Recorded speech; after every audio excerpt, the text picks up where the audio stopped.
بسم اللہ الرحمن الرحیم والصلاة والسلام علی رسولہ الکریم وعلی آلہ وصحبہ اجمعین، اما بعد۔ میرے محترم بھائیوں، بہنوں، بچوں، بچیوں، عزیزوں، جاننے والے، نہ جاننے والے، السلام علیکم ورحمۃ اللہ وبرکاتہ۔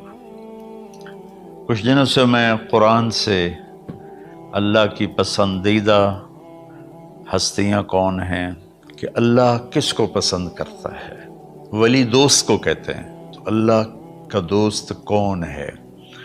وہ یہ کوئی وراثتی چیز نہیں ہے کہ بڑے اولیاء اللہ تھے تو اب ان کا بیٹا بھی انہی جیسا ہوگا۔ ہمارے یہاں وراثت چلتی ہے کہ بڑے بزرگ کا بیٹا بھی بزرگ بن جاتا ہے، چاہے وہ کلین شیو ہو، وہ لوگ اس کے پاؤں چوم رہے ہوتے ہیں، جہالت ہے۔ تو آج میں تھوڑا سا سورہ بنی اسرائیل ہے، اس میں بھی سارے اخلاق بیان ہوئے۔ میرے بھائی بہنوں، ایمان لانے کے بعد انسان بنتا ہے، اور اس کے بعد اس کی قیمت، اس کا بڑا پن، اس کی وجاہت، اس کی شرافت، وہ پیسوں سے نہیں ہوتی۔ پیسوں سے انسان مالدار تو ہو جاتا ہے، بڑا نہیں بنتا، بڑا نہیں بنتا۔ ہمارا علم غلط ہو گیا۔ بڑا بڑا بندہ جے بول دیا 3 ملین 200 مربع، یہ نوابہ فلانا ہے، نوابہ فلانا ہے۔ میرے بھائیو، یہ بالکل غلط علم ہے۔ بڑا وہ ہے جسے اللہ پسند کرے، بڑا وہ ہے جو میرے نبی کی زندگی کے پیچھے چلے، بڑا وہ ہے جس سے اللہ تعالیٰ راضی ہو جائے۔ باقی سب چھوٹے چھوٹے ہیں۔ تو آج ایک تیسری جگہ سے میں کچھ باتیں قرآن سے عرض کروں گا، جن کا تعلق ہمارے ایمان سے بھی ہے، اخلاق سے بھی ہے۔ وہ ہے بسم اللہ الرحمن الرحیم۔ وَقَضَىٰ رَبُّكَ أَلَّا تَعْبُدُوا إِلَّا إِيَّاهُ بِالْوَالِدَيْنِ إِحْسَانًا إِمَّا يَبْلُغَنَّ عِندَكَ الْكِبَرَ أَحَدُهُمَا أَوْ كِلَاهُمَا فَلَا تَقُل لَّهُمَا أُفٍّ وَلَا تَنْهَرْهُمَا وَقُل لَّهُمَا قَوْلًا كَرِيمًا وَاخْفِضْ لَهُمَا جَنَاحَ الذُّلِّ مِنَ الرَّحْمَةِ وَقُل رَّبِّ ارْحَمْهُمَا كَمَا رَبَّيَانِي صَغِيرًا۔ یہ بہت بڑا مضمون ہے۔ اللہ نے قرآن بھر دیا والدین کے خدمت کے لیے، والدین کی اطاعت کے لیے، والدین کی ماننے کے لیے۔ پہلا جملہ ہے اور تیرے رب نے فیصلہ کیا، ایک مطلب۔ دوسرا، اور تیرے رب نے حکم کیا کہ بندگی صرف اللہ کی ہے، بندگی صرف اللہ کی ہے۔ عبد اسے کہتے ہیں جو ہر بات پہ سر جھکا دے، عبد اسے کہتے ہیں جو ہر بات پہ بچھ جائے، اس کو عبد کہتے ہیں۔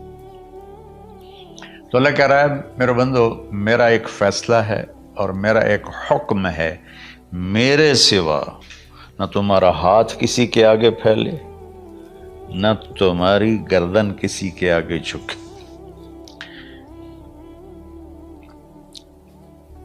ایک دوسرے سے مدد لینا، اس کو ایک دوسرے کی تعاونوں میں آ جاتا۔ تعاونوا علی البر والتقوی، ایک دوسرے کا ساتھ دو، ایک دوسرے کی مدد کرو۔ میرے نبی قرضہ اٹھاتے تھے۔ میرے نبی جب انتقال ہوا تو آپ کی زرہ 9 وسق پر، وسق 5 من کا ہوتا ہے، تو وہ جو کے بدلے آپ نے زرہ رکھوائی تھی کہ جب میں تمہیں ادا کروں گا زرہ لے لوں گا، اور آپ کا انتقال ہو گیا، آپ زرہ اپنی واپس نہیں لے سکے۔ وہ چیزیں جن کا تعلق صرف اللہ کی ذات سے ہے اور کوئی نہیں کر سکتا، اس میں صرف اللہ کے آگے ہاتھ پھیلا، جیسے ہم کہتے ہیں مدد، نصرت۔ اللہ کہتا میں ہوں، الا ان نصر اللہ قریب، سنو میری مدد تمہارے قریب ہے۔ تو اللہ تعبدوا الا ایاہ، بس ایک چھوٹا سا جملہ اللہ نے یہاں کیا، چونکہ یہاں اللہ نے والدین اور اخلاق بتانے تھے تو اپنے لیے صرف ایک جملہ بولا، باقی باتیں بھی اللہ کے لیے ہیں، لیکن اللہ نے میری بندگی، اس بندگی سے مراد 5 وقت کی نماز نہیں ہے، حج، روزہ، زکوٰۃ نہیں ہے اس کی مراد، یہ ساری باتیں داخل ہیں، اور اس کے ساتھ 24 گھنٹے کی زندگی اللہ کی مرضی پر گزارو، نفع آئے تو شکر ادا کرو، نقصان ہو تو صبر کرو، برداشت کرو، پھر بھی شکر ادا کرو، کہ میرا رب یہ کہہ رہا ہے کہ میں نے صرف اللہ سے تعلق جوڑنا ہے۔ اللہ کے نبی نے اپنے چچا زاد بھائی عبداللہ بن عباس سے فرمایا کہ یا غلام، اے نوجوان، اوصی کا بکلمات فاحفظھا، میں تمہیں چند باتوں کی وصیت کرتا ہوں، کیا؟ احفظ اللہ، احفظ اللہ یحفظک اللہ، یحفظک اللہ، اللہ کے اوامر کی حفاظت کر، اللہ تیری حفاظت کرے گا۔ احفظ اللہ تجدہ تجاہک، تو اللہ کے اوامر، اسلام، حلال حرام کی پہچان کر کے زندگی گزار تو اللہ کو ہر وقت تو اپنی مدد کے لیے تیار پائے گا۔ اور لمبی حدیث ہے، بنا عشاء کی نماز کا وقت ہو رہا ہے، اس میں وہ جملہ جو اس میرے مضمون سے متعلق ہے، وَإِذَا سَأَلْتَ فَاسْأَلِ اللَّهِ، جب بھی مانگو اللہ سے مانگو، جب بھی مانگو اللہ سے مانگو، اللہ کے سوا کوئی دینے والا نہیں ہے، صرف اللہ ہے دینے کے لیے۔ وَإِذَا اسْتَعَنْتَ فَاسْتَعِنْ بِاللَّهِ، اور جب مدد کے لیے ہاتھ اٹھاؤ تو صرف اللہ کو پکارو، جب ضرورت حاجت کے لیے، مدد کے لیے ہاتھ اٹھاؤ تو اپنے اللہ کو پکارو۔ تو یہ حدیث کی بات بھی ہے اور یہ قرآن کی بات بھی ہے۔ اس کے بعد آگے اللہ کہتا ہے وَبِالْوَالِدَيْنِ إِحْسَانًا، اور اپنے والدین کے ساتھ احسان کرو۔ احسان کا کیا مطلب ہے؟ اللہ آگے اسی کی تشریح کر رہا ہے۔ ویسے احسان کا مطلب عربی میں ہوتا ہے، یہ جو ہمارا اردو کا احسان ہے، میں تیرے تے احسان کیتا ہے تو ہوں میں نالے کی کر رہے ہیں، یہ بھی مطلب ہے، لیکن احسان کا اصل مطلب ہوتا ہے، احسان حسن سے ہے، حسن، حسن سے الف، 2 الف ملے اور احسان بن گیا۔ احسان کا مطلب ہوتا ہے کسی بھی کام کو جو دنیا کا ہے، دین کا ہے، اس سے انتہائی خوبصورت طریقے سے کرنا۔ جیسے کسی دلہن کا میک اپ ہوتا ہے نا، تو 5-6 گھنٹے 4 گھنٹے کے بعد وہ کہتی ہے، جو ہوتی ہے اس کا میک اپ کرنے والی، کہ جی بس یہ مکمل ہو گیا ہے اور اب اس سے آگے نہیں ہے۔ تو آخری انتہا، اچھائی کی آخری انتہا پر پہنچ کے کام کرنے کو احسان کہتے ہیں۔ تو میرا اللہ کہہ رہا ہے میرے بندو، اپنے والدین کے ساتھ وہ کرو کہ جو بھلائی کی، خدمت کی، ماننے کی آخری حد ہے۔ سبحان اللہ۔ وبالوالدین احسان، بالوالدین پہلے ہے، احسان بعد میں ہے۔ اللہ تعالیٰ نے باقی سب کو پیچھے کر کے فرمایا کہ دیکھو خاص طور پہ ماں باپ کے ساتھ وہ رویہ کرو کہ ان کے دل سے دعائیں نکلیں۔ چند دن پہلے ایک والد یوں ہاتھ اٹھا کے کہہ رہا تھا اپنے بیٹے، اکلوتا بیٹا، میں منگنا اللہ کو لو، اللہ تینوں چاہ لگے۔ باپ بیٹے کے لیے یہ دعا مانگ رہا تھا اور بیٹا اکیلا ہے، یہ بد دعا باپ کر رہا تھا۔ تو بھائیو، ایسی اولاد نہ بنو جس ماں نے پیٹ میں 9 مہینے اٹھایا، پھر جننے کی تکلیف برداشت کی۔ ایک شخص آیا حضرت عبید بن عمیر کے پاس کہ حضرت میں نے ماں کو اپنے کندھے پہ بٹھا کے پیدل حج کرایا ہے، مینا لے گیا، عرفات لے گیا، مزدلفہ، پھر مینا، پھر مکہ، تو کیا میں نے ماں کا حق ادا کر دیا؟ میں نے فرمایا ولا تلقۃ واحدہ، بیٹا ابھی ایک تلقہ کا حق بھی ادا نہیں ہو۔ تلقہ کسے کہتے ہیں؟ جب بچہ پیدا ہونے کا وقت آتا ہے تو ماں کو دردوں کی لہریں اٹھتی ہیں، وہ اتنی خوفناک ہوتی ہیں کہ ماں چیخ چیخ کے رہ جاتی ہے، اور بعض اوقات ڈلیوری لیٹ ہو جاتی ہے تو وہ تڑپتی ہے، روتی ہے۔ وہ جو لہریں ہیں نا پیٹ میں آتی ہیں جاتی ہیں، آتی ہیں جاتی ہیں، ایک لہر جو درد کی اٹھتی ہے اس کو کہتے ہیں طلقہ۔ میں قربان جاؤں، انہوں نے فرمایا بیٹا ابھی تیری ماں نے جو تجھے جنا تھا اس وقت جو تجھے درد، وہ تیری ماں نے درد کی لہریں برداشت کی تھیں، اس میں سے ایک لہر کا بھی حق ادا نہیں ہوا، یعنی کہ حق ادا ہو ہی نہیں سکتا۔ یہ مطلب کہ حق ادا ہو ہی نہیں سکتا کہ بیٹا ابھی ایک کا بھی نہیں۔ پھر حضرت عبداللہ بن عمر سے ایک شخص نے پوچھا کہ اچھا یہ جو آدمی تھا یہ خراسان، یہ ایران میں ہے اور افغانستان میں، یہاں سے ماں کو پیدل کندھے پہ بٹھا کے مکے پہنچا تھا، اندازہ لگا اس نے کتنی مشقت اٹھائی۔ اور عبید اللہ بن عمیر کہتے ہیں بیٹا ابھی ایک لہر کا حق ادا نہیں ہوا۔ یہی سوال حضرت عبداللہ بن عمر سے کیا ایک شخص نے کہ حضرت میں نے اپنی ماں کو حج کرایا ہے، سارا میں نے پیدل کرایا ہے اور کندھے پہ اٹھا کے کرایا ہے، تو کیا میں نے ماں کا حق ادا کر دیا؟ وَلَا زَفْرَةً وَاحِدَةً وَلَا زَفْرَةً وَاحِدَةً۔ کہ بیٹا تیری ماں نے تجھے پالتے ہوئے جو تھک تھک کے لمبے لمبے سانس لیے، ہوکے بھرے، ابھی ایک ہوکے کا حق بھی ادا نہیں ہوا، یعنی حق ادا ہو ہی نہیں سکتا۔ تو احسان کے آگے تشریح آ رہی ہے۔ تو آج میں صرف اتنی بات کروں گا کہ میرے بھائیوں، میری بہنوں، میرے بچوں، میری بچیوں، اللہ کے واسطے ماں باپ کو دکھ نہ دینا ورنہ اللہ بھی ناراض ہو جائے گا۔ چند دن پہلے ایک بچہ بچی میرے پاس آئے، دونوں میڈیکل اسٹوڈنٹ تھے، کہیں گے ہم شادی کرنا چاہتے ہیں۔ تو بچی نے کہا جی میرے والدین ناراض ہیں، وہ نہیں، اس رشتے پر راضی نہیں ہیں۔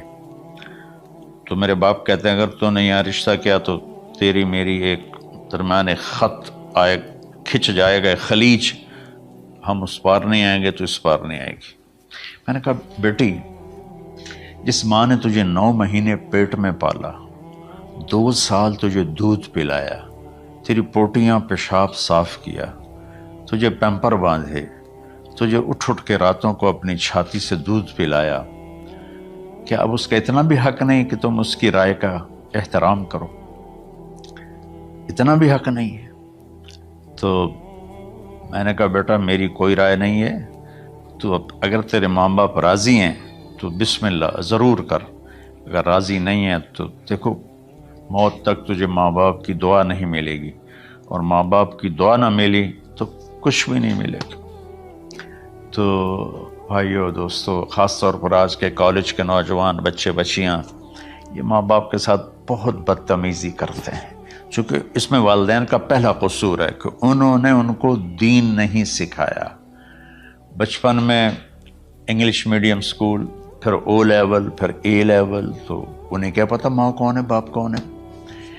ایک پرانی بات ہے، ایک شخص اپنے بیٹے کو لے کر آیا کہ یہ میرا بچہ ہے اور یہ فلاں جگہ شادی کرنا چاہتا ہے اور ہم میں سے کسی کی رائے نہیں ہے اور یہ مانتا نہیں ہے، اور اس کے ساتھ اس نے دھاڑے مار کے رونا شروع کیا۔ تو میں نے بچے کو دیکھا تو یوں کر کے بیٹھا تھا، اس کا باپ رو رہا ہے، ہچ کیوں تو ایسے بیٹھا ہوا۔ تو مجھے اچانک خیال آیا، میں نے کہا شیخ صاحب اس کو کہاں پڑھایا تھا؟ کہا جی امریکن اسکول۔ اس کے بعد آسٹریلیا بھیجا تھا مزید تعلیم کے لیے۔ ان کے شیخ صاحب اس بچے کا کوئی قصور نہیں، آپ کا قصور ہے، اس کو تو پتہ ہی نہیں میری ماں کیا ہے میرا باپ کیا ہے۔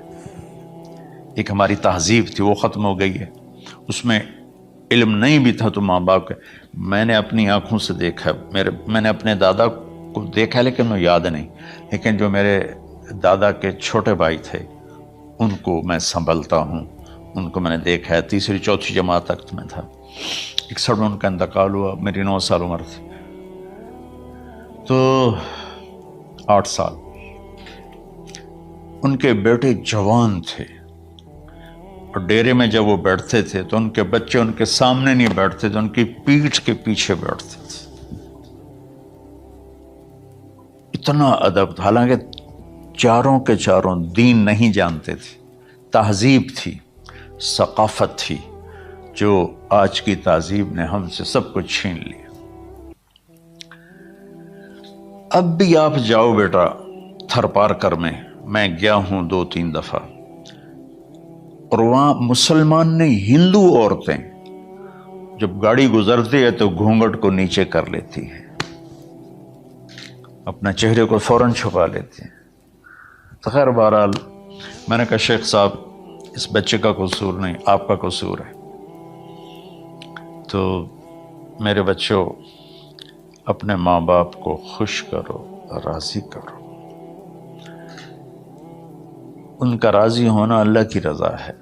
میں اس کی تفصیل انشاءاللہ آگے بتاؤں گا. آج میں صرف اتنا ہی میں نے تمہید باندھی ہے کہ ماں باپ کا کیا مقام ہے، ان کی کیا عزت ہے. ایک شخص آیا، یا رسول اللہ میرا باپ میرے پوچھے بغیر میرا مال خرچ کر لیتا ہے. آپ نے کہا بلاؤ. چونکہ بچے کا ذاتی مال اگر ہو تو شرع کے لحاظ سے باپ پوچھ کے استعمال کرے، بغیر پوچھے استعمال نہ کرے. جب اسے پتہ چلا کہ میرے بیٹے نے شکایت کی ہے، تو عرب کی شاعری تو مشہور تھی، انہیں دل میں کچھ اشعار پڑھے. جو آیا تو جبریل پہلے آ گئے، یا رسول اللہ اللہ تعالیٰ کہہ رہے ہیں آپ اس سے پوچھیں وہ شعر بتاؤ جو تیرے کانوں نے تو نہیں سنے، تیرے دل میں آئے تھے اور اللہ نے سن لیے. تو اللہ کے نبی نے فرمایا بھائی تیرا انشاءاللہ کیس سنتے ہیں، لیکن پہلے وہ شعر سناؤ جو تم نے تو نہیں کہے زبان سے پر اللہ نے سن لیے ہیں. تو آپ نے اس سے ارشاد فرمایا کہ تمہاری بات ہم سنتے ہیں باپ بیٹے کی، لیکن پہلے وہ شعر سناؤ جو تیری زبان سے ادا نہیں ہوئے، تیرے کانوں نے نہیں سنے، تیرے دل کی گونج تھی اور تیرے دل کی آہ اور فریاد تھی جو دل ہی میں گھٹ کے رہ گئی، اسے اللہ نے سنا ہے. وہ کہتا ہے سناؤ. کہنے لگا یا رسول اللہ آپ کا رب ہر وقت ہمارے ایمان کو آپ پر زیادہ سے زیادہ بڑھاتا رہتا ہے. اس ذات کی قسم جس کے قبضے میں میری جان ہے. یہ چند میرے دکھ بھرے خیالات الفاظ کی شکل میں ڈھلے، لیکن میری بزم تصور میں ہی رہے اور وہیں دفن ہو گئے، باہر نہیں نکلے، میری زبان سے ادا نہیں ہوئے، میرے کانوں نے نہیں سنا، آپ کے رب نے سن لیا. آپ نے کہا اچھا بتاؤ تو نے کہا کیا تھا؟ تو انہوں نے کہا جی میں نے بچے کی جب سنی شکایت میری کی ہے تو میں نے کہا تھا غضوتک مولودا وعلتک یافعا تعل بما اجنی علیک وتنہل واذا ضاقتک بالسقم لیلۃ لم ابت لسقمک الا ساہرا اتململ کأنی انا المتروک دونک بالذی ترکت به دونی وعینی تحمله تخاف الرضا نفسی علیک وإنها لتعلم أن الموت وقت مؤجل فلما بلغت السن والغاية التي إليها مدى ما فيك كنت أؤمل جعلت جزائي غلظة وفظاظة كأنك أنت المنعم المتفضل فليتك إن لم ترع حق أبوتي فعلت كما الجار المجاور يفعل فأوليتني حق الجوار لم تكن علي بمال دون مالك تبخل. میں ابھی ترجمہ کرتا ہوں. اس کا میرے نبی پر کیا اثر ہوا کہ آپ کے ٹپ ٹپ آنسو گر رہے تھے اور آپ کی داڑھی آپ کے آنسوں سے تر ہو رہی تھی. یہ اتنا فصیح کلام ہے کہ عربوں کو بھی پسینہ آ جائے گا ترجمہ کرنے کے لیے. تو میں تو عربی نہیں ہوں، لیکن یہ فخر تو حاصل ہے، بھلے ہیں یا برے ہیں 2-4 قدم ہم بھی تیرے ساتھ چلے ہیں. کچھ عرصہ اہل علم کی محفلوں میں بیٹھے، کچھ زبان کی شناسائی ہوئی، تو میں اپنی کم مائگی کے ساتھ اس کا ترجمہ کروں گا. وہ کہتا ہے غزوتک مولودا وعلتک یافعا. تعل بما اجنی علیک و تنحل، میرے بیٹے جس دن تو پیدا ہوا ہم نے اپنے لیے جینا چھوڑ دیا، اوئے ہوئے ہوئے ہوئے، ہم تیرے لیے جیے۔ تیری ماں تجھے دودھ پلاتی تھی، میں تیرے لیے روٹی کے نوالے لاتا تھا، میری ساری کمائی پہلی اور آخری سب تیرے اوپر لگتی تھی۔ تجھے خوش دیکھتے تھے تو خوش ہوتے تھے، تجھے روتا دیکھتے تھے تو ہم روتے تھے۔ وَإِذَا ذَاقَتْكَ بِالسُّقْمِ لَيْلَةً لَمْ أَدْلِ سُقْمِكَ إِلَّا سَاهِرًا أَتَمَلْمَلُ، جب تو کبھی بیمار ہو جاتا تھا تو تیرے سرانے بیٹھ کر ہم ساری رات روتے تھے اور دعائیں کرتے تھے، یا اللہ ہمارے بچوں کو بچا لے، ہمارے بچوں کو صحت دے دے۔ اس تڑپ میں ساری ساری رات میں جاگتا تھا، تیرے لیے میں نے اپنا سب کچھ لگا دیا، اپنے لیے جینا چھوڑ دیا، اپنی خواہشات کو دبایا، تیری ہر خواہش کو پورا کیا، تجھے مسکرانے کے لیے، تجھے ہنسانے کے لیے میں دھکے دھوڑے کھاتا رہا، کبھی گرمی لو کی جھلسا دینے والی ریت اور کبھی سردی کے سرد ہوا کے تھپیڑے، لیکن میں ان دونوں سے گزرتا ہوا تجھے پالنے کی خاطر اپنے آپ کو کھپاتا رہا۔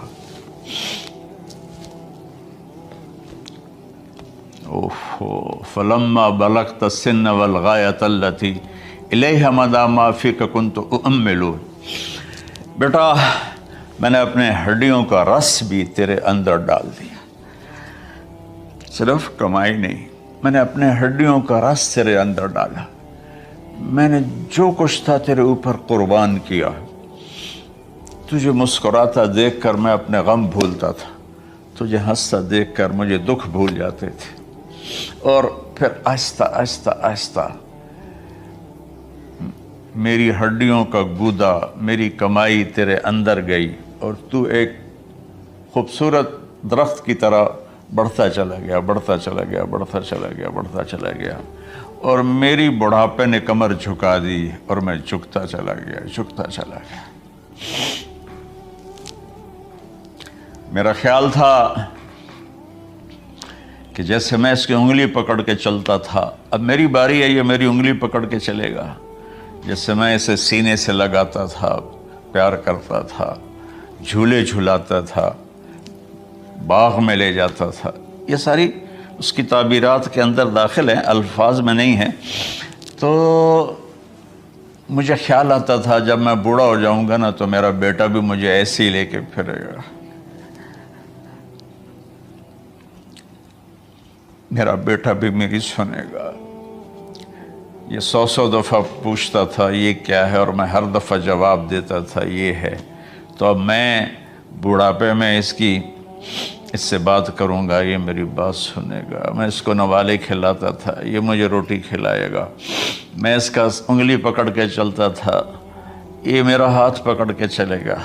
میری کمر بڑھاپے نے جھکا دی اور میں ایک خشک پیڑ کی طرح ہو گیا، اور جوانی نے تیری کمر کو سیدھا کیا اور تو ایک تر و تازہ درخت بن گیا۔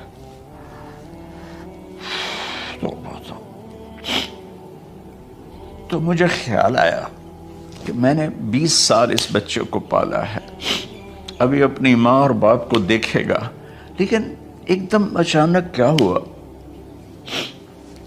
فلما بلغت السن والغایۃ التی الیہا مدی ما فیک کنت اؤمل، جب تو اس عمر کو پہنچا جس میں ہماری امیدیں تیرے ساتھ لگ گئیں، ہمیں بڑھاپے نے بے آسرا کر دیا اور تیری جوانی نے تجھے ہمت دے دی، تو ہمارا خیال آیا کہ اب یہ ہمارے ساتھ وہی کرے گا جو ہم نے اس کے ساتھ کیا۔ لیکن کیا ہوا؟ جعلت جزائی غلظۃ وفظاظۃ کأنک انت المنعم المتفضل،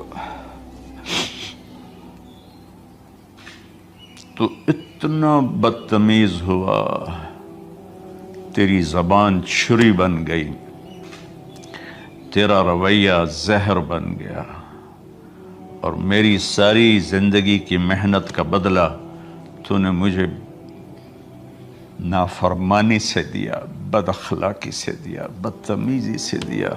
میں حیرت بھری نظروں سے تجھے دیکھتا رہا اور میں اپنی پچھلی 20 سالہ زندگی کو جھٹلاتا رہا کہ میرے خیال میں اس کا نوکر ہوں اور یہ میرا مالک، میں اس کا باپ نہیں، میں اس کا نوکر ہوں۔ کیونکہ ماں باپ کے ساتھ ایسا کوئی نہیں کرتا ہے، یہ میرا مالک ہے اور میں اس کا نوکر ہوں، اس لیے مجھے ڈانٹ رہا ہے۔ کتنے بچوں کو میں نے یہ کہتے سنا اپنے باپ کو، تو میرے واسطے آج تک کیتا کی، تو میرے واسطے آج تک بنایا کی۔ اور جو باپ بے بسی کی تصویر بنا ہوتا تھا وہ شکلیں بھی میرے سامنے ہیں۔ ہمارا دیہاتی ماحول زمین دارہ ماحول ہے، لیکن اب تو شہروں میں بھی یہی حال ہے۔ جس نے وہ لیول اے لیول کیا ہے اسے کیا پتہ ماں کسے کہتے ہیں، باپ کسے کہتے ہیں۔ تو میں نے اپنی آنکھوں سے باپ کی بے بسی اور بیٹے کا غرانہ ایک دفعہ نہیں کتنی دفعہ دیکھا۔ تو میرے واسطے آج تک ہی کیتا ہے، تو میرے واسطے آج تک ہی بنایا ہے۔ وہ کہتا ہے اچھا میرا بچہ جداں جوان ہو سو آپ پہ سمجھ جسو۔ جبریل انسانی شکل میں آئے کہ یا رسول اللہ کچھ سوال کی، قیامت کب آئے گی؟ کہ اللہ کو پتہ ہے۔ کہ کوئی نشانی؟ فرمایا جب دیکھو کہ بیٹیاں بھی ماؤں کو نوکر کی طرح دھتکار رہے ہوں تو سمجھنا قیامت آنے والی ہے۔ کچھ عرصہ پہلے ایک بچی اور ماں، تو ماں کچھ بات کر رہی تھی اور بیٹی کہہ رہی تھی بھوک نہیں بھوک نہیں، اور اس کی ماں کے خون سے بھرے ہوئے آنسو بہ رہے تھے اور اس کی ہچکیاں لگ رہی تھی کہ یہ وہ ہے جس کو میں نے اپنے پیٹ سے جنا اور اپنی چھاتی کا دودھ پلاتے پلاتے پلاتے میں نے کتنی تکلیفیں برداشت کی، اور آج کر یہ بھوک نہیں۔ تو کمال کے اشعار میں سوچ رہا ہوں جب میرا یہ حال ہے 1400 سال بعد کہ میرے آنسو نہیں رک رہے، تو اللہ کے نبی تو زارو قطار روئے تھے، داڑھی آنسوں سے تر ہو گئی تھی۔ کہا بیٹا جب تو نے میری ساری زندگی کی محنتوں کا بدلہ بدتمیزی سے دیا، گالی گلوچ سے دیا، دھکے دے کر باپ کو گھر سے نکال دیتے ہیں، تو بیٹا میں یہ سمجھا کہ تو نے ایک خواب دیکھا تھا، تو نے ایک خواب دیکھا تھا کہ تو باپ ہے اور یہ بیٹا ہے۔ اصل حقیقت یہ ہے کہ یہ مالک ہے اور میں نوکر ہوں۔ پھر آگے کہتا فَلَيْتَكَ إِن لَمْ تَرَ حَقَّ أُبُوَّتِي فَعَلْتَ كَمَا الْجَارُ الْمُجَاوِرُ يَفْعَلُ۔ اچھا چلو بیٹا تو نے مجھے باپ تو نہ سمجھا، چلو ایک پڑوسی سمجھ لو۔ عرب میں پڑوسی کا بہت خیال کیا جاتا تھا، اور یہ عرب کی شان تھی کہ اپنے پڑوسی کو وہ عزت دیتے تھے جو اپنے گھر میں ایک دوسرے کو عزت دیتے تھے۔ تو اس نے پھر اس کی طرف اشارہ کیا کہ اگر میں تیرا باپ نہیں ہوں، تیرے رویوں کو دیکھ کر تو یہی لگتا ہے کہ میں تیرا نوکر ہوں، تو میرا مالک ہے، تو چلو اتنا تو کر دے جتنا ایک پڑوسی کے ساتھ کرتا ہے۔ فَأَوْلَيْتَنِي حَقَّ الْجِوَارِ وَلَمْ تَكُنْ عَلَيَّ مِمَالٍ دُونَ مَالِكَ تَبْخَلُ۔ تو پڑوسی پر تو عرب خرچ کرتے ہیں، تو بھی تھوڑا سا میرے اوپر خرچ کر دیتا اور تو بخیل نہ بنتا، اور میرے خوابوں کو چکنا چور کر دیا، میری امیدوں پر پانی پھیر دیا، میرے بڑھاپے کو ذلت اور رسوائی میں بدل دیا۔ اچھا میرا پتر جا خوش رہو۔ ماں باپ کہاں بد دعائیں کرتے ہیں؟ تو میرے نبی کی آنکھوں سے آنسو، یہ ساری داڑھی تر ہو گئی، تو آپ نے اس کے بچے کو گریبان سے پکڑا اور جھٹکا دے کر دھکا دے کر دفع ہو جا، انت و مالک لابیک، تو اور تیرا سب کچھ تیرے باپ کا ہے۔ حضرت علی رضی اللہ تعالیٰ عنہ سے کسی نے پوچھا کہ آپ کے بیٹے حسن کیسے بیٹے ہیں؟ کہا حسن میرا وہ بیٹا ہے کہ جب میں چلتا ہوں تو میرے آگے نہیں چلتا، میرے پیچھے چلتا ہے۔ جب کہیں بیٹھنے کا موقع آتا ہے تو یہ پہلے نہیں بیٹھتا، پہلے مجھے بٹھاتا ہے پھر خود بیٹھتا ہے۔ جب کھانے پر بیٹھتے ہیں تو یہ روٹی کی طرف ہاتھ نہیں بڑھاتا جب تک میں نہ بڑھاؤں، یہ سالن کی طرف ہاتھ نہیں بڑھاتا جب تک میں نہ بڑھاؤں۔ میں کمرے میں ہوں تو یہ چھت پہ نہیں چڑھتا کہ میرے باپ کی بے ادبی ہو جائے گی۔ میں حالانکہ چھت پہ چڑھنا ضرورت کے لیے ہوتا ہے، لیکن قربان جائیں اہل بیت کے ایسے ہی اخلاق ہوتے ہیں، آل رسول ایسے ہی ہوتے ہیں۔ میرے عزیزوں نوجوانوں سے کہہ رہا ہوں جن کے والدین زندہ ہیں، ہم تو محروم ہو گئے، وہ قبروں میں چلے گئے، لیکن میں اتنا مصروف رہتا ہوں۔ اب یہ کرونا کی وجہ سے گھر میں بیٹھے ہوئے ہیں، یعنی میری زندگی ایسے پہیے کی طرح گھومی ہے، اور پھر دل کی تکلیف، پھر اس کے ساتھ سر کا درد شدید۔ اس کے باوجود میں روزانہ 10 نفل اپنے باپ کے لیے پڑھتا ہوں، 10 نفل اپنی ماں کے لیے پڑھتا ہوں، اور 4 نفل اپنی خالہ کے لیے پڑھتا ہوں، کہ ساری زندگی سجدوں میں سر رکھ کے اس کا ثواب ماں باپ کو پہنچاؤں۔